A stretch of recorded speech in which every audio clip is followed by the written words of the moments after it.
स्वागत है आप सभी का राकेश मेहरा जी के क्लासेस के YouTube चैनल पर। आज इस चैनल पर जैसा कि आप तस्वीर में देख रहे हैं, चकमा समुदाय, ये चकमा समुदाय के लोग हैं और आज का जो मेरा लेक्चर है इसी समुदाय विशेष पर ही है। मैंने ये जो लेक्चर लिया है इसका कारण ये है, ये मिजोरम से संबंधित है। मिजोरम में मुख्य रूप से दो प्रकार के समुदाय है। एक मिजो समुदाय है जो कि 85% के साथ बहुसंख्यक की स्थिति में है। एक चकमा समुदाय है जो 10% के साथ अल्पसंख्यक की स्थिति में है। और CAA सिटीजनशिप अमेंडमेंट एक्ट के कारण इनमें विवाद की स्थिति बनी हुई है। हम इस लेक्चर में इसकी पूरी जानकारी प्राप्त करेंगे। क्या विवाद है, क्या स्थितियां हैं, कहां से ये आए हैं, कहां रहते हैं। इस लेक्चर को शुरू करने से पहले मैं आपको क्लियर कर दूं कि मेरा ये जो पूरा लेक्चर है ये किसी राजनीति से प्रेरित नहीं है, पॉलिटिक्स से संबंधित नहीं है। मेरा पूरा जो लेक्चर है ये आपके एग्जाम पर आधारित है। आपके एग्जाम में किस तरीके से क्वेश्चन बनेंगे, मेरा उद्देश्य यही है। तो अपने मन में किसी अन्य धारणा को जन्म ना दें। इस लेक्चर को शुरू करने से पहले हमें सबसे पहले चकमा समुदाय के बारे में जानना पड़ेगा। यहां से क्वेश्चन उठेंगे, कहां से आए हैं ये, कौन सी भाषा बोलते हैं, कौन है ये। आइए बात करते हैं। हेडिंग डाल दीजिए, चकमा समुदाय, चकमा कम्युनिटी। आप ये भी कह सकते हो चकमा ट्राइब।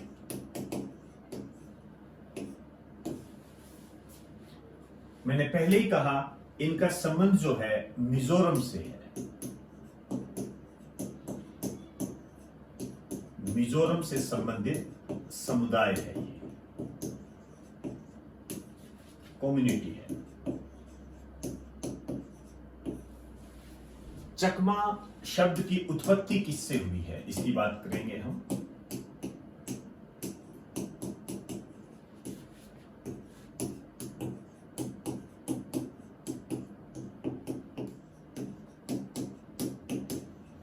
शक्ति महा, इस शब्द से इसकी उत्पत्ति हुई है। आपको ये जानना पड़ेगा ये जो शक्ति महा है ये किस भाषा का शब्द है। पहली बात तो ये,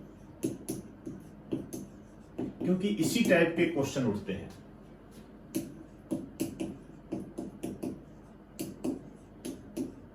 एक तो किस भाषा का शब्द है और एक इसका अर्थ क्या है।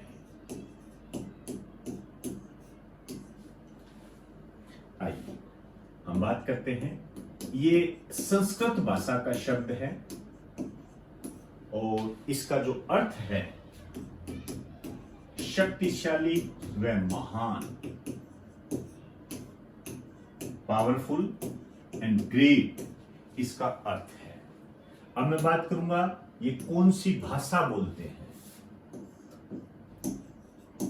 इनकी जो भाषा है ये चकमा भाषा ही है। हालांकि और भी भाषाएं बोलते हैं लेकिन मैं मुख्य रूप से बात कर रहा हूं। मैंने पहले ही कहा आपके एग्जाम की दृष्टि से ये किस धर्म को मानते हैं। ये हिंदू धर्म के लोग हैं। इसके अलावा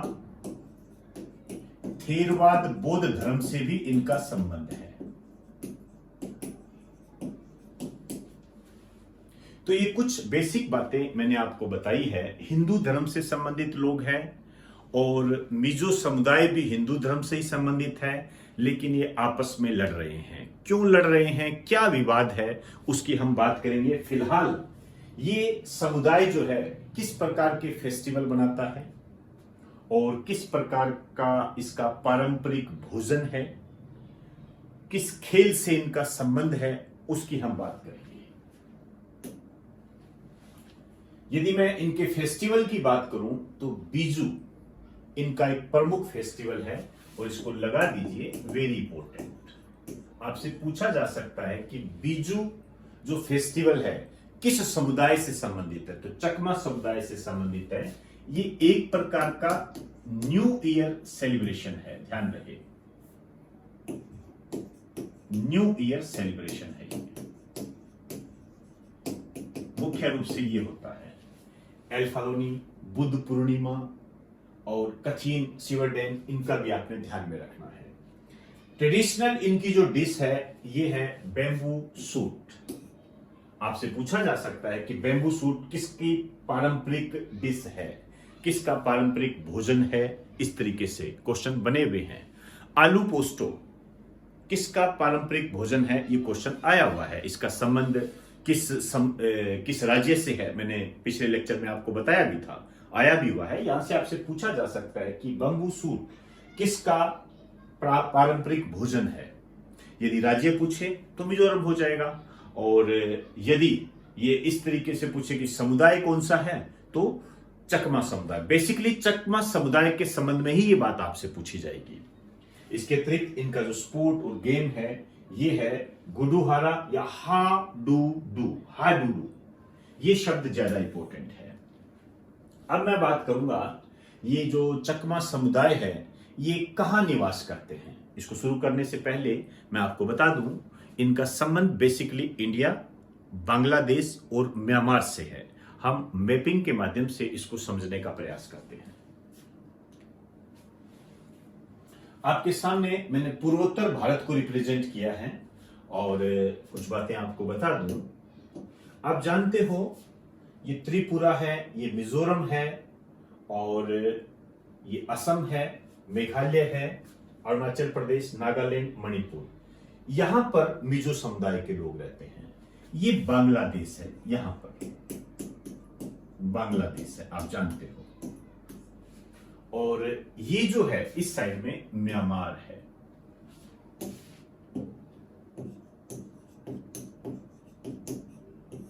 म्यांमार है ये।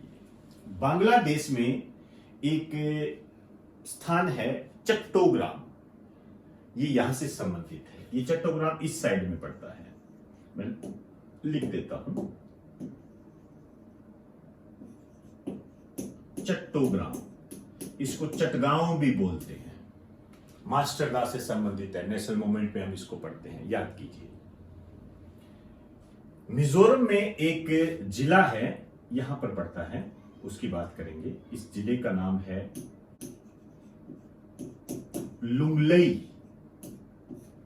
लुंगलई जिला है, यहां पर चकमा समुदाय के लोग रहते हैं।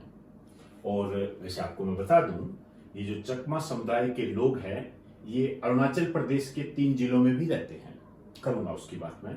फिलहाल मैं आपको बता दूं कि बांग्लादेश में ये चट्टोग्राम में रहते हैं और भारत में मिजोरम में रहते हैं। और मिजोरम में कौन से जिले में? लुंगलई जिले में, ध्यान रखना है। और म्यांमार में एक प्रांत है रखायन प्रांत, रखायन प्रांत, ये चकमा समुदाय से संबंधित है। मैंने कहा अरुणाचल प्रदेश में 3 जिले हैं, वहां पर भी ये चकमा समुदाय के लोग रहते हैं। आइए बात करते हैं कौन से 3 जिले हैं। ये रहे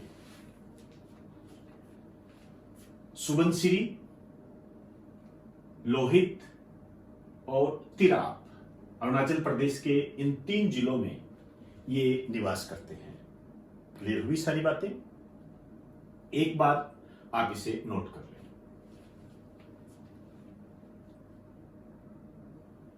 अब मैं बात करूंगा कि चकमा समुदाय को प्रशासित कौन करता है। बहुत ही शानदार तरीके से इसको समझने का प्रयास करना आपके एग्जाम की दृष्टि से बहुत ही महत्वपूर्ण स्लाइड है आपके सामने। चकमा समुदाय को मिजोरम में प्रशासित कौन करता है? एक परिषद है, उसका नाम है चकमा स्वायत्त जिला परिषद। इसको कई बार आप CADC के नाम से भी अखबारों में पढ़ते हो। ये वही है, चकमा ऑटोनॉमस डिस्ट्रिक्ट काउंसिल। इस पर जो नियंत्रण है ये राज्यपाल का है। ये सब बातें कहां कही गई है कि इसका नियंत्रण राज्यपाल करेगा, इस प्रकार की परिषद का गठन होगा, किसी राज्य में जो जनजातीय क्षेत्र है उसमें जो प्रशासन करेगा वो कौन करेगा, ये सब बातें कहां लिखी गई है? ये सब बातें लिखी गई है भारतीय संविधान की 6ठी अनुसूची में। जनजातीय क्षेत्रों के प्रबंधन व प्रशासन से संबंधित है ये। लेकिन यहां आपको विशेष रूप से एक बात ध्यान रखनी है कि ये जो 6ठी अनुसूची है केवल 4 राज्यों के लिए है। ये कौन कौन से राज्य है? देखिए, इसका गठन संविधान की 6ठी अनुसूची के तहत किया गया है। कौन कौन से राज्य है और 6ठी अनुसूची क्या कहती है?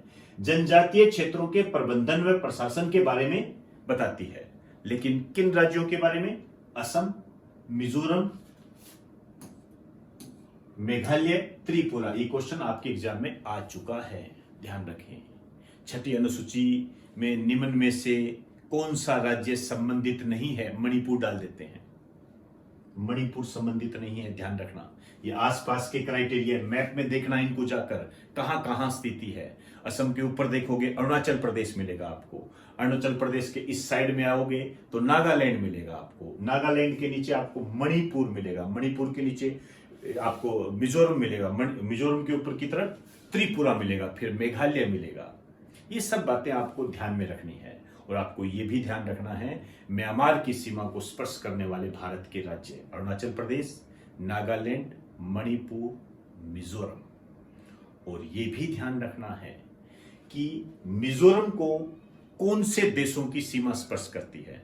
तो एक तो म्यांमार की सीमा स्पर्श करती है और एक बांग्लादेश की सीमा स्पर्श करती है। ध्यान रहे, ऐसे ही क्वेश्चन बनते हैं। अब मैं बात करना चाहूंगा कि ये जो मिजो समुदाय है और जो चकमा समुदाय है, इनके बीच में विवाद क्या है? हालांकि इसकी आधारिक बातें मैंने स्टार्टिंग में आपको बता दी थी कि CAA के कारण ये विवादित है। सिटीजनशिप अमेंडमेंट एक्ट इसका नाम है और नागरिकता से संबंधित है। इतना ही जान लीजिए, क्योंकि इसकी डिटेल कॉन्स्टिट्यूशन में आपको देता हूं मैं। इसके अलावा कई लेक्चर में मैंने इसको बताया है CAA के बारे में, तो उसका आप वहां पर ध्यान रखिए। आइए कुछ बातें कर लेते हैं। मिजोरम में 85% मिजो समुदाय के लोग रहते हैं, मतलब मेजोरिटी में है, बहुसंख्यक है। 10% चकमा समुदाय के लोग रहते हैं, अल्पसंख्यक है। और 5% में अन्य समुदाय के लोग आते हैं, उनकी बात मैं नहीं कर रहा। विवाद CAA के कारण है, सिटीजन अमेंडमेंट एक्ट। अब ये जो सिटीजन अमेंडमेंट एक्ट है, ये नागरिकता देने से संबंधित है। बस इतना काफी है आपके लिए। तो फिर ये विवादित क्यों है? ये विवादित इसलिए है कि मिजो समुदाय के लोग क्या कहते हैं? वो ये कहते हैं कि जो ये चकमा समुदाय के लोग हैं, ये बांग्लादेश से आए हुए घुसपैठिए हैं। घुसपैठिए कहते हैं इन्हें, जो बांग्लादेश से आए हैं। इन्हें CAA के तहत नागरिकता नहीं मिलनी चाहिए। और जबकि चकमा समुदाय के लोग क्या कहते हैं? हमें CAA के तहत नागरिकता दीजिए। इस कारण से इन दोनों में विवाद होता रहता है, एक दूसरे पर हमले होते रहते हैं। इन्हीं विवादों को लेकर चकमा समुदाय के लोगों ने राज्यपाल को इसकी सूचना दी है। अब कौन है इसके राज्यपाल? इसको जानने के लिए हमें मिजोरम की स्थिति देखनी पड़ेगी। आइए मिजोरम की स्थिति देखते हैं। मिजोरम सीटें कितनी है? प्रशासनिक स्थिति है।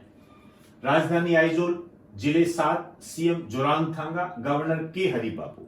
इंपोर्टेंट है ये विधानसभा सीटें हैं 40, लोकसभा सीटें 1, राज्यसभा सीटें। ये अच्छे क्वेश्चन बनते हैं। लेकिन इन सब से जो बेहतरीन क्वेश्चन बनकर हमारे सामने आता है, वो आता है कि मिजोरम जो है, ये यूनियन टेरिटरी कब था और राज्य कब बना? क्योंकि पहले ये यूनियन टेरिटरी में आता था, केंद्र शासित प्रदेश में आता था। मैंने यहां लिखा है, ये पहले यूनियन टेरिटरी था, वर्तमान में यह एक राज्य है। यूनियन टेरिटरी था ये 21 जनवरी 1972 को, और राज्य बना ये 20 फरवरी 1987 को। दोनों ही इंपोर्टेंट है, ध्यान रखना, नजरअंदाज मत करना।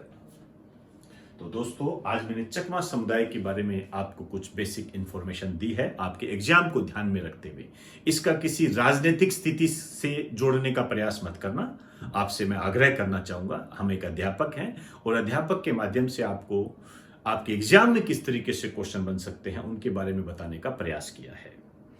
यदि आप इसको राजनीति से जोड़ने का प्रयास करते हो तो ये आपकी अपनी समझ है, आप कितना ही समझ लीजिए, इससे कोई प्रभाव नहीं पड़ेगा। हमें जो अपनी बात कहनी है वो हमें कहनी ही होगी, क्योंकि बच्चों का सिलेक्शन क्वेश्चन के आंसर बताने से है, और क्वेश्चन कौन से बनेंगे उसके एक आधारिक रूप में हम प्रयास करते हैं। तो मैं उम्मीद करता हूं कि मेरा ये लेक्चर आपको पसंद आया होगा, और यदि पसंद आया है तो लाइक करें और ज़्यादा से ज़्यादा इसे शेयर करें। तो इजाज़त चाहूँगा। आप सभी को मेरा नमस्कार।